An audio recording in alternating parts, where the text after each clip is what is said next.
he found out that he did a fatal mistake. Ofshane never to make a mistake. It's huge. It's like the size of Ramses' pee-pee. Oh my god. It seems that the king's credit card was still valid. So deep though. That's what he said. He totally said that. From underneath. Pull the two down. That's it. Bravo. You see what I'm seeing here? There's that. This is where Imhotep was buried, so we stay away from there. We don't go down there. We don't speak his name because that's how we end up waking up the evil that this world cannot contain. Are you filming this? I am. Okay, in the van? Oh my god. It doesn't make sense at all. I still want the story. Guys, let's go down. I mean, to get the sense of the place. Come on. Once you want to film it, I mean, let's do it.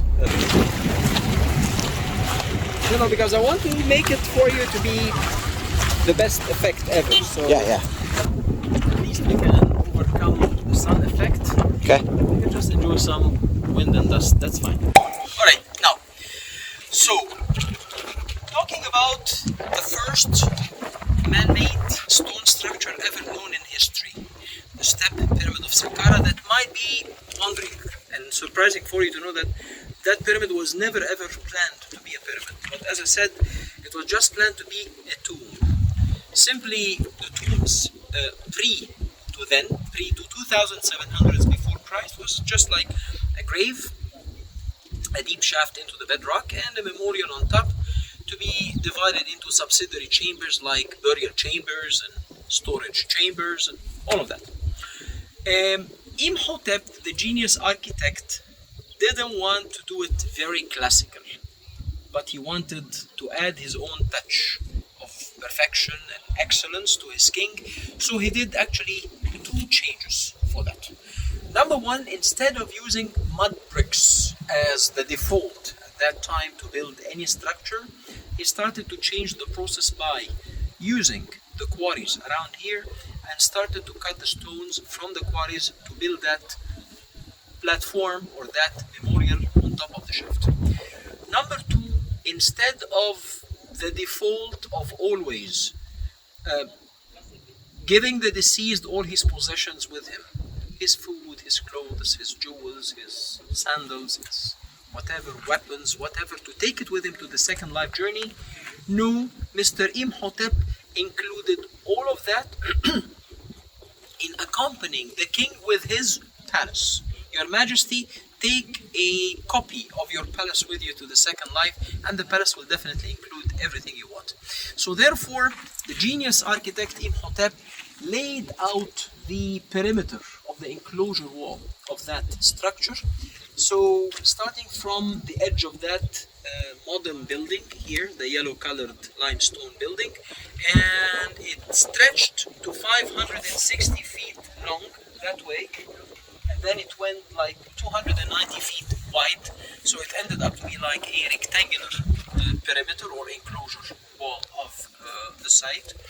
And on that wall he put 14 dummy doors. Those fictitious doors, each of those recesses was counted as a dummy door, and only one real entrance, which is that little small slot that we're going to go through. You got to know that this is a modern reconstruction to the wall after the academic discovery of the site in 1927. So they rebuilt that just as a model according to the design of the foundations that they found down below here, and they used some of the old existing stones to rebuild with. All right? So this is like the enclosure wall to the palace. You can still see one part this way, you can see one part going that way as well, that stretching wall to the far end. And following the entrance, we are getting into a palace. So therefore, the genius architect designed or built a gate shaped like an open gate, composed out of 2 lintels, like a closet or a wardrobe being opened, fixed with 2 fictitious hinges to the top, as if I'm coming into an open palace's gate. Going through the gate, he built a colonnade, includes 40 columns, 20 opposite to 20. Each one was shaped in a style, we call it the fluted papyrus columns. These papyrus columns, you've seen them twice. You've seen them with me some time ago in the Civilization Museum when there was a single standing column, and you saw that in the Luxor temple 2 days ago in the colonnade of King Imhotep III with the 90 columns. So Imhotep III, 1400s before Christ, copied what happened in 2700s before Christ. So the genius architect here called Imhotep did not only build the stones flat cut, but they were convexed like a bundle of flowers, as we're going to see. Each and every one of those columns was connected to the back wall with a link or a linking screen, forming like new letter shaped chambers in between every two columns, and this is what we're going to see it immediately when we go through that. The most important thing is that this structure or the pyramid, it's believed to be as the only original piece in that collection. Anything else is a reconstruction according to the discovery of 1927. All right, let's go back to see it. Let's go. Come on. Let's go. You want to do it? No, thank you, thank you. No, thank you. So you're aware, it's warm out here, but not overly hot. And this place is crazy. It's overwhelming how big the scale of everything is. So you heard Abraham, the expert here, gonna walk us through this. And yeah, let's see what we have. You can easily also tell that there is a big difference between the quality of stones of the very original structure of the pyramid and the newly added structures over there. On the same landscape of the area of Saqqara, which is considered to be as the biggest cemetery ever known in Egypt, starting from almost like 2700s before Christ and bit earlier than that as well, there is a big stretch of numbers of pyramids, and all these piles of sand or crumbled stones over there, all of these were counted as pyramids out of the big count of pyramids we have in Egypt, which is 108 pyramids. But still, the pearl of the complex is the Step Pyramid. All right? Imhotep was very intelligent.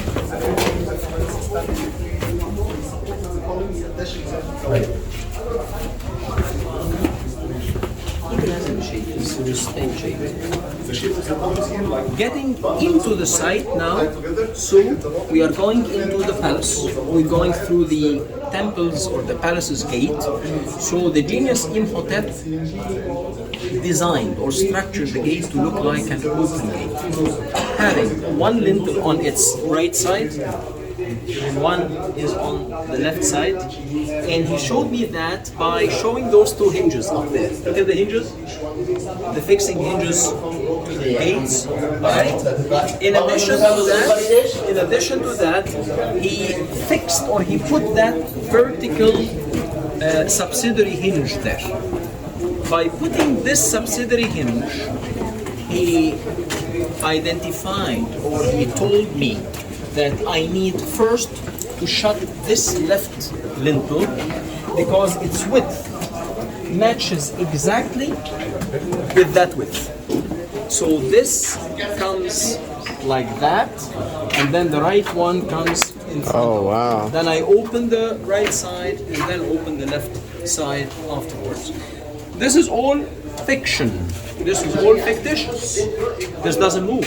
But if it happens, I will shut this first to come like this, and then I'll get the right one like that. Then I open this, then I open that. This is also a reconstruction, followed by the colonnade. Let's go through the colonnade to an empty spot to see that. Okay.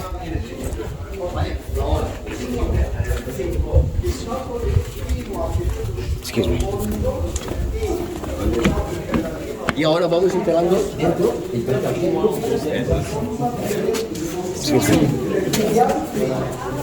Due architetti o gli altri architetti delle altre due. Let's go to the spot here. 40 columns. Each is designed in that convex style. known as the fluted papyrus columns. If I love you, I'm going to give you a flower. If I love you more, I'll give you a bundle of flowers. If I love you endlessly, I'm going to give you 40 bundles of flowers. And this is what happened. He showed respect, number one, to the gods. He showed obedience to the gods. But he showed also architectural perfection. That's not the idea, just, I love you, my God. No, that was not the idea, as much as that he built every column and he challenged his own abilities as being the first time to use stones, to cut the stones not flat only, but convexed. And he connected every column to the back with this linking screen of stones. So this is linked, and that is also linked. So that type of dual link made me a shrine, made me a room. So I have 40 rooms, 20 opposite to 20. In each one of those rooms, it was believed that there was a statue to one of the 40 gods of the 40 towns of ancient Egypt. Wow. As if the Senate of gods, the whole of Egypt's God's Senate, would be blessing the deceased king before being taken to be put into his grave in the second life. And also there was a religious practice used to take place in his first life. I'll talk about it when we go there. I want to tell you that all of this is a reconstruction, and according also to the design of some foundations of some of these columns, they rebuilt them in the 20s of last century. Follow me, please. 那这样亮的地方放人的。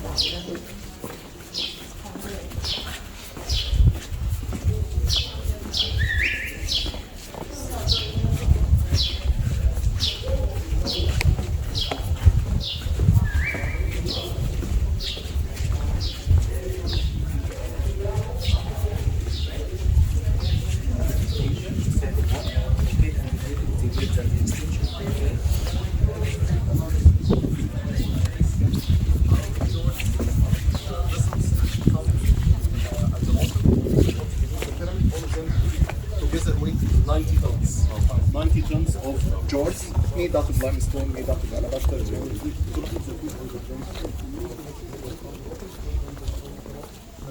Let's keep our heads in the shade.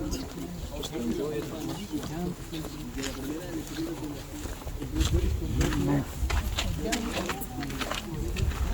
Because it's almost getting to be midday, so as much as possible. So this is ahead of us is the open court of Saqqara, and to our 12 o'clock direction, as long as it's midday, so let's say midday. Okay. It is the pearl of that complex, which is the Step Pyramid, that, as I told you earlier, that it was never ever planned to be a pyramid. It was just planned to be a memorial surmounting the 93 feet deep shaft that he cut down into the bedrock to be the burial space for the king, including his possessions and so on and so. And he built the step. After he finished with that, he found out that he did a fatal mistake. Never to make a mistake. Not to make a mistake, never to make a mistake. And the fatal mistake was that the height of that step that he built was found out to be 8 feet less in height than the outer enclosure. This one is 24 feet, the outer enclosure is 32 feet. So he said, oh my God, after a while, people will forget all about this king. Besides, natural catastrophe is called sand desert. It will blow up every year, more layers, it will cover up that achievement, so people also will forget about that. So the best way to do it is to add more heights to be memorized. So to add more heights, it's not a good idea because it means extra weight would be added on top of that, and it's a sandy ground, so the sand won't bear the weight and it might shake and collapse. So what to do? At that moment he decided to build the second step on top of the first. But to keep it maintained, he decided to build the second step's surface area to be less in area than the first one, simply to distribute the pressure of the weight of the top one on the bottom one. So here he decided to build the second step on top of the first. After he finished with that, I think he liked that idea very much, and seems that the king's credit card was still valid, so he liked the idea too and said, okay, Imhotep, add me more. So at that moment is when Imhotep started to add automatically more of these unequal steps, 4 more on top of each other, as you can see over there, ending up the whole structure to be almost 206 feet high. At the very beginning, they called that structure as the staircase to heaven. That was one of the oldest names of that pyramid, the staircase to heaven. As if the king's or the deceased king's soul would climb up to unite with the sun god on there. But that was 2700s BC. 60 or 70 or even 100 years later, in 2600s BC, another king took over and wanted to modify that unequal shape. So he went to what we saw earlier this morning, Dashur, and asked his builders to build him the real pyramidal shape. Why the real pyramidal shape? Because geometrically, when you draw the sun disk and the rays coming out of it, so they take the shape of a triangle. So this would guarantee me full protection by God and full blessings in my second life, period.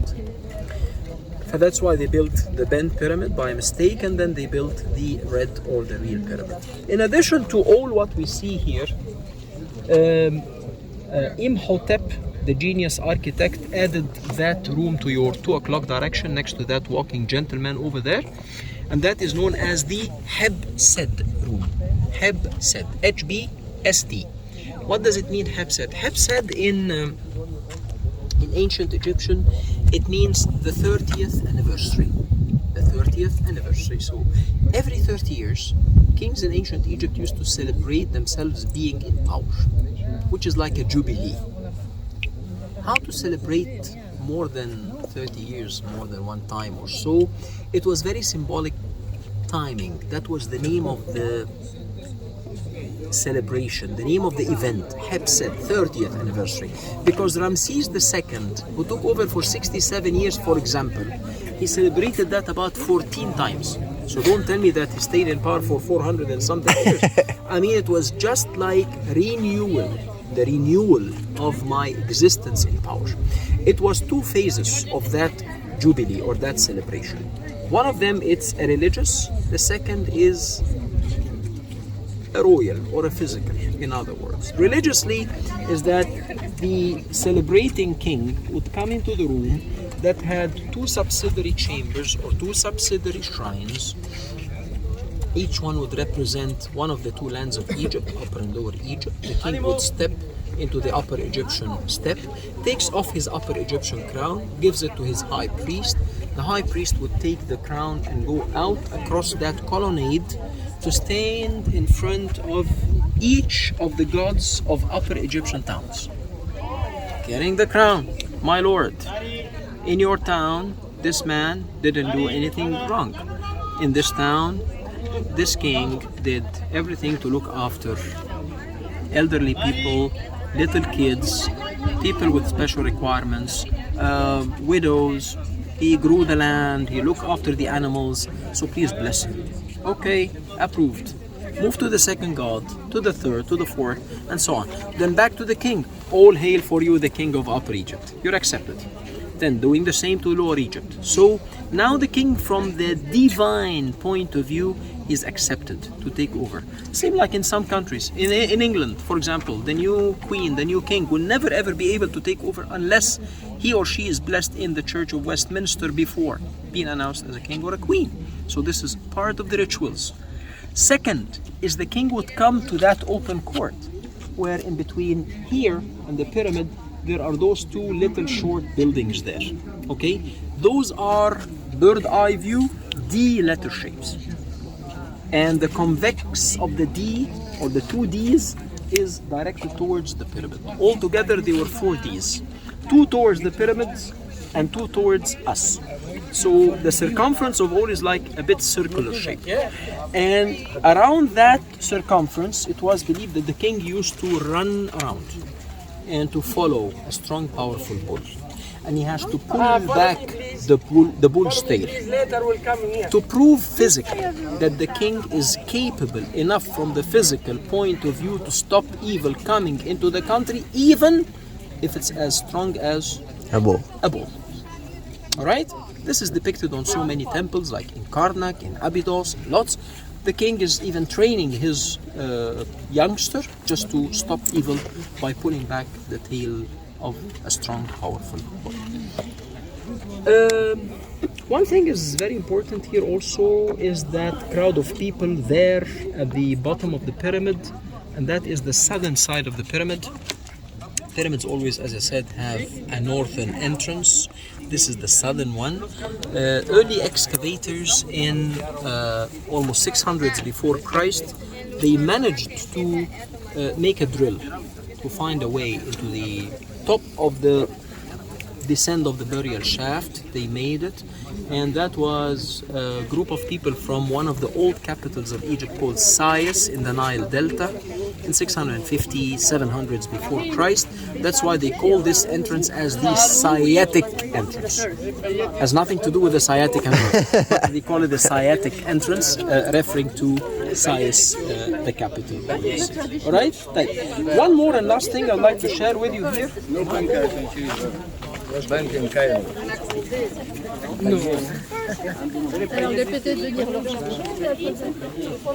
It's about what's behind that fence. Behind that fence, if geographically we are standing like this and we're facing the pyramid, so the pyramid goes to our north, right? So the king is always the king of what? North and south, lower and upper Egypt. So this might be his lower Egyptian grave. I want to please him as the king of Upper Egypt. So that's why they dug him that shaft. And that shaft is known in all the academic and guidebooks as the southern shaft or the southern tomb. This southern tomb, which is about 72 feet deep, and in that one they discovered lots of fragments of broken pottery. Probably these were the king's pots that occupied his elements. Some parts of these are found in Cairo Museum, some others being looted throughout the times that might have included all the king's possessions in there. One little more thing I'd like to add is that you may look at me and say, "Oh, Abraham, you told us on the way to here that we're about to visit the first man-made stone structure. But what we see distantly on that so-called Pyramid of Saqqara, it doesn't look like stone, it looks like Mud bricks. Thank you, like mud bricks. I'll tell you, okay my dear, go to the other end, to the pyramid, turn around your camera, turn around your eyes, look at this wall next to us, and judge on what's that. You're gonna say, oh, this is like mud bricks. So what's the story behind? The workman in ancient Egypt, or the architect in ancient Egypt at this stage, was still under the influence of knowing nothing but shaping mud bricks. It's the very first time for him to cut stones. Therefore, even the volume of the stones here is nothing in comparison to what you saw at the next stage, which was the Bend Pyramid or the Red Pyramid, or later on Giza Pyramid. And all of that happened within 150 years' time. So it was the learning and discovery, the evolution in knowledge, in other words. All right, that's why they used mortar in that stage, mixing sand, broken clay with water to be like mortar for most of these structures. Right? Okay. That's all about the highlights I wanted to share with you here. I want to give you now a bit of time if you want to do a walk around the pyramid, or even around just this perimeter of a walk around. Once you, or if you're gonna do the walk, and once you walk back this way, when you look there,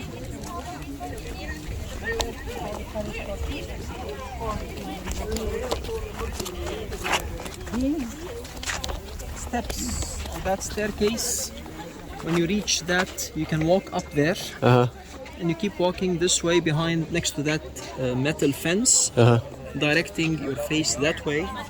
That way goes to Dahshur, to see the bent and the Red Pyramid distantly from over there. Right? So you can do that, and I think it's less hazy than in the morning. The sun burned already the haze, and you can walk down the stairs that way, and then you can walk all the way out, same way, back again to the van. Okay. All right? Perfect. Very good. Any question? No. All good? Yes, thank you. Great. Shukran. Here you're not, you don't have the accessibility to go into this pyramid. Yeah, so just walk around. Okay. There's nothing much to see, but I mean, you go there 6 meters, and then you go to the, like, a balcony shape. You look down. Oh, that's the shaft. Let's go up. There's nothing important to see. Okay. All right, Yal. I'll see you back in the van. Okay. Take care, my dear. Thank you. You're welcome. Any questions you have? Not yet. Not yet. All right, waiting for you. Okay. Yeah. This is the double D's. Oh my god. See? Double D's. All the D. This is where the king gave the D. Oh, he ran around the D anyway.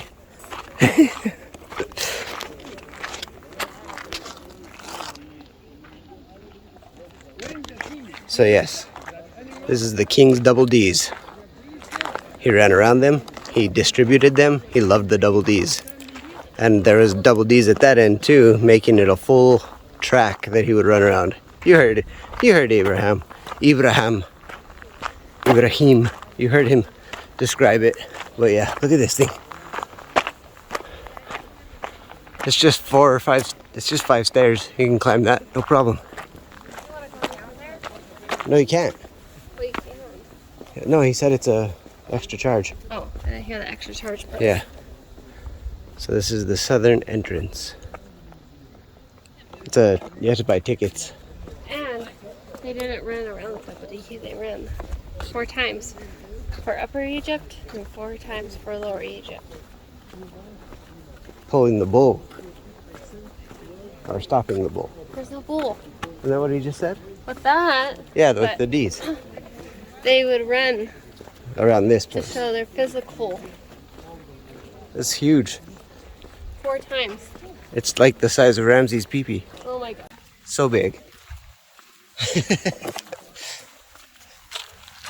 toss up their hair down their fucking nose. Yeah, I bet your neck feels good. Yeah. I guess being TikTok this is better than Being comfortable.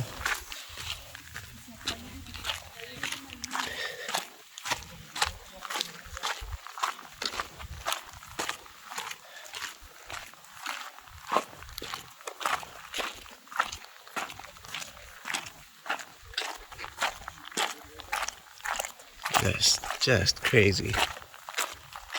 Look at, there's like jagged ass rocks and shit right here.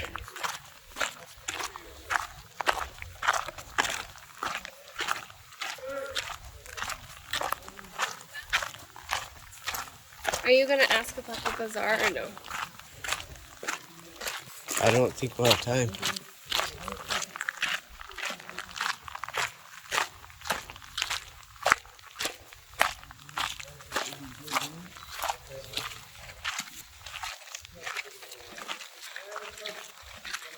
I don't know what this is. This is where Imhotep was buried, so we stay my away God. from there. We don't go down there. We don't speak his name because that's how we end up waking up the evil that this world cannot contain. Even though you just said it? No, we don't go down there and speak his name. Uh-oh. The world cannot contain this. Look at that. Angled rocks.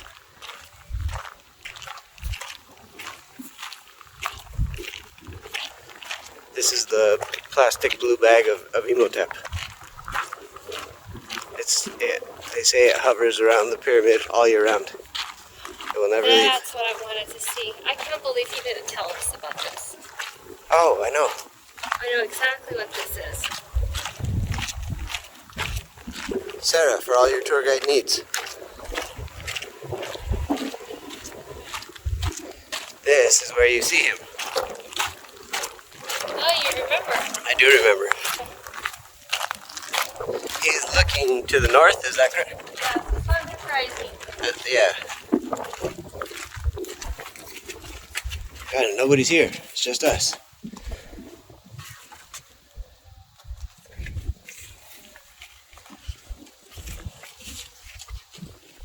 Let's take a look. You can also see the window on the side. Oh no, you got it. This one's more.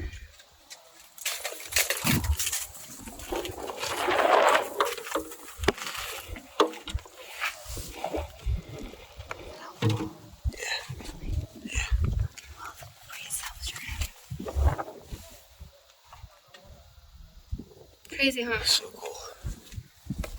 Why is he angled upward like that?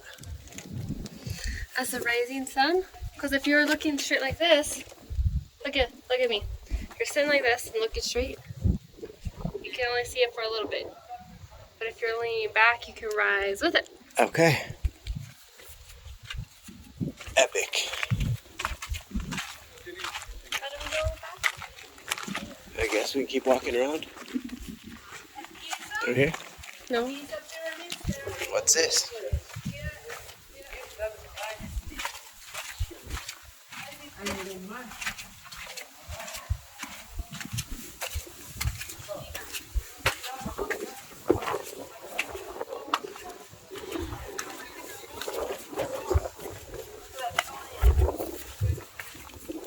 Egypt don't mess around with their ants. Their uncles maybe not so much. Oh yeah, look at them pillars. Open lotus. Fantastic. And off in the distance there you can see city. See? City. Buildings. Perfect. Look at all those pyramids. Oh, and look at this. Look at. Oh, wow. Do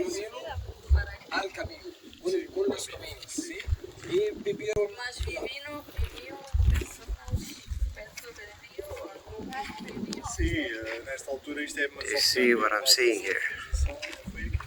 There's that pyramid and then you look off in the distance and there's the Great Pyramids. Pause. Okay, let's continue. Oh, that breeze. Thank goodness for those clouds and that breeze. Greater white skin.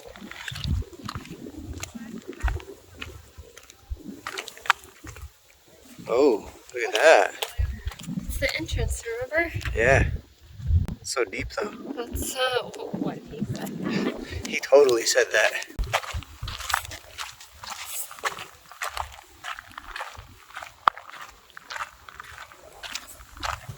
And then Imhotep slept with the Pharaoh's wife. Yeah, nobody's supposed to touch her. And instead of telling the truth, she was just, or instead of like lying and just saying that like she scratched her skin, she was just like, yeah, I'm gonna kill you. Wait, in real life did you sleep with your wife? No. I was like, wait, is that real? No. I know that's how the movie went, but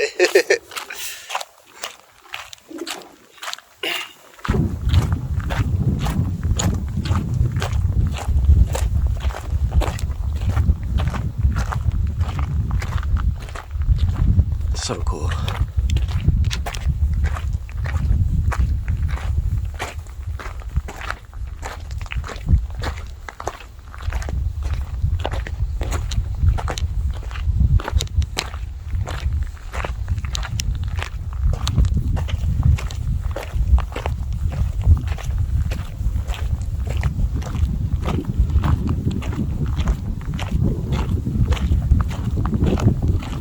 Yeah, she was like, my body is not yours anymore.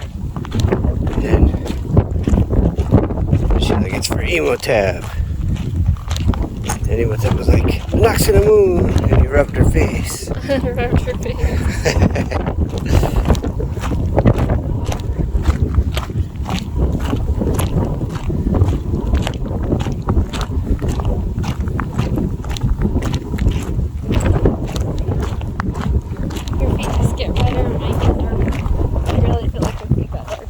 Mine are dark. They're darker. Darker shade of red. It's just a darker shade of white, that's all.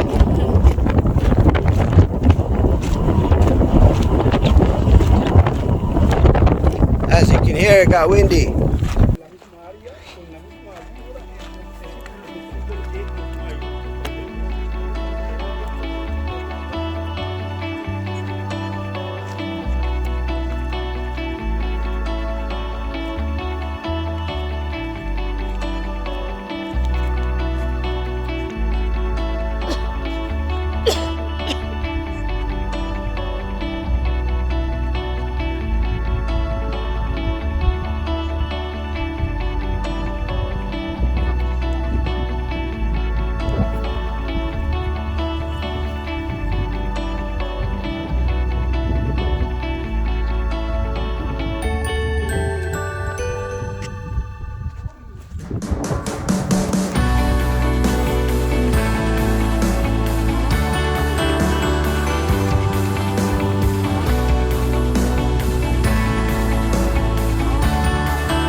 Probably not showing up on video, but look up there in the distance.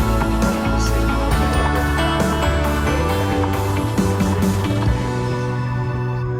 Up there.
Okay, on that note, that concludes our tour through Egypt. This is our very last stop, very beginning of history.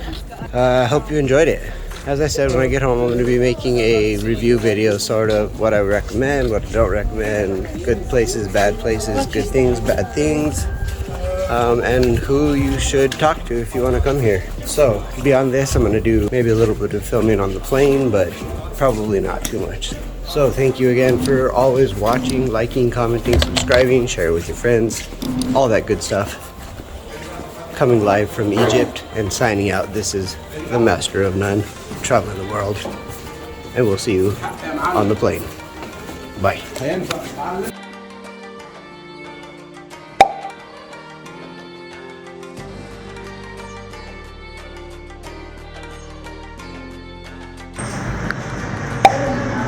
Now I will lead you because she already did it so fast. Okay. So I will lead you.